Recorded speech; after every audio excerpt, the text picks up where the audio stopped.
Hey everybody, and welcome back to more Let's Play Mega Man 9. Last time we took out Hornet Man, and this time we're going to take on Splash Woman, who has the distinction of being the first and only female robot master in Mega Man history.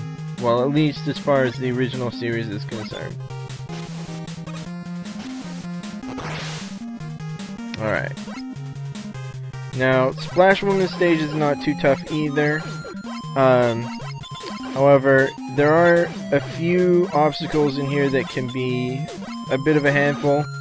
These octopus things, they don't shoot very far, but they are invulnerable when they're hiding inside the little pot, so you have to shoot it from a distance to draw it out, and then hit it while it's exposed. Now, here's a demonstration of just what the Hornet Chaser can do. Thank you very much, my little Hornet friend. These little torpedo guys are one of the main problems of this stage that you'll have to deal with, because they move fast and they can come out of nowhere. So you kind of have to know where they're going to pop up, and you know, they're going to surprise you more often than not. Now, one of the great things about Mega Man is he can shoot through walls. So take care of this guy from behind the wall, and you won't have a problem.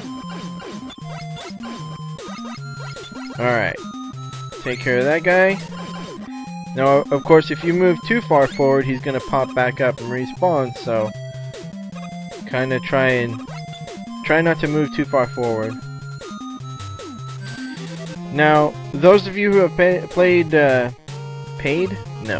those of you who have played Mega Man 5, this might look familiar to you. And it should, because with the exception of one screen, it's pretty much an exact duplication of a portion of Wave Man stage. Except that now you have these fish torpedoes to deal with, in addition to this riding the bubbles. Not too bad though. And seek out that bolt, my little Hornet friend, and bring it forth, for I desire it. And I must always get what I desire. That's actually not true at all. Let's refill that. Why not? It's there. It's waiting for us. Oh, and you hit me, you jerk. You shot me. Why would you shoot me? Now, the next few screens, you're going to have these floating platforms to deal with. They're almost as bad as the magic blocks, you know, those disappearing and reappearing blocks that show up in a pattern. But they're actually not too bad once you memorize the pattern. They're actually a lot easier to deal with than the magic blocks.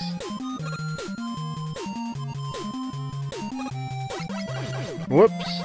Now, you can shoot that guy's bullet, but when you shoot it, it'll split into several different pieces. Let's equip our Hornet Chaser, because we're about to face Splash Woman! So kind of a short stage, not too bad. Splash Woman's not too bad either. I actually like Splash Woman a lot. As you can see, not too much to her. So basically, she'll summon those fish that fly across the screen, and when she reaches the top, she'll move back and forth, dropping tridents on you. But as you can see, if you have the Hornet Chaser, she's not difficult to deal with at all. And we got a new weapon! The Laser Trident!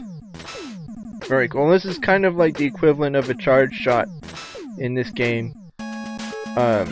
Or like Metal Blade, but without the multi-directional firing. Anyway, I think we got enough time to take on another boss, so let's try out Concrete Man. Here we go. Concrete Man. Again, you kind of gotta go with it.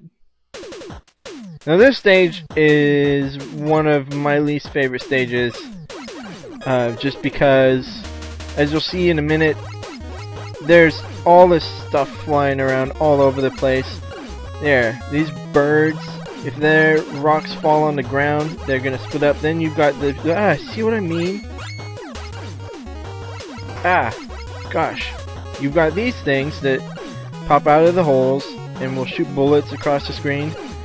And then the birds dropping those rocks that will split up and splinter everywhere, and it's just a pain. And then this part reminds me of Elecman stage.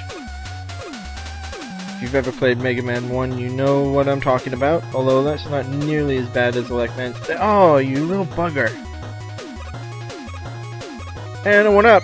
Woohoo! I will take that. Jump up here and you will land on top of the ladder, which, you know, not a big deal. These elephants, that first one is a piece of cake. The other one's not so much. So yeah, so the red ones, when he launches the balloon, they're gonna go roll straight along the ground. That green one is gonna bounce up and down. This is probably the hardest one, even though the ball is rolling along the ground. You've got pits to deal with, and he does suck you towards him, which can be a bit of a thing to deal with. Thank you, my hornet friend. Now, notice this block looks different, right? It is, because it's fake. Be aware of that, because that's gonna pop up later. It's gonna be important. Oh, and I always forget that thing. But it's okay, because I have friends who will grab it for me. Yay! It's always nice to adventure with friends, I say. There's a hidden platform here, just so you know. Take care of this. Oh, and he shot me. He blew himself up. That doesn't make any sense, but I'm gonna go with it anyway. Now if you go all the way back here, it's gonna angle itself so that it just hits the ceiling. And then that spider won't jump around. If it falls on the ground and you allow it to move, that was dumb. As I was saying, if the spider falls on the ground and starts to move, it's gonna jump around, and it can be somewhat of an issue to dodge it. Get rid of you. Go back and grab these little energy refills. I could get that. Okay, but I don't want it. Yes, I do. I'm just kidding. Alright, now these platforms, they're going to drop or launch themselves in the direction of the arrow. So the green ones will go down, the red ones will go up. Alright, now Concrete Man is weak to Laser Trident. And this is more of an endurance fest than anything. He's actually rather quick, considering how big he is. And that is annoying. As you can see, he's pretty quick, but you can get rid of the concrete blocks by shooting Laser Trident. Laser Trident is pretty fast, so it's a good deal. And just like that, Concrete Man has been defeated. But yeah, if you get excuse me, if you get hit by the concrete shot, you're gonna be stuck in concrete and unable to move. Just move the direction pad and press the A button a lot to shake out of it. But he's probably gonna hit you because he's really fast, as I said before. And the concrete shot, pretty useful weapon. It creates little platforms and another little cutscene. I figured out something from the product code on that piece of scrap Mega Man picked up. That robot's period of use had expired, and it was scheduled to be scrapped. Well, that sounds awful. I feel bad for those robots, but their expiration dates are decided by law. They were supposed to be scrapped? So why are they going crazy? Maybe because they were going to be scrapped? Do you think that might have something to do with it? Wouldn't you go crazy if you knew you were going to be destroyed? Anyway, that's it for this episode of Mega Man 9. 2 Robot Masters down in this one. Very nice. Next time, we're gonna head underground to face Jewel Man. See you then.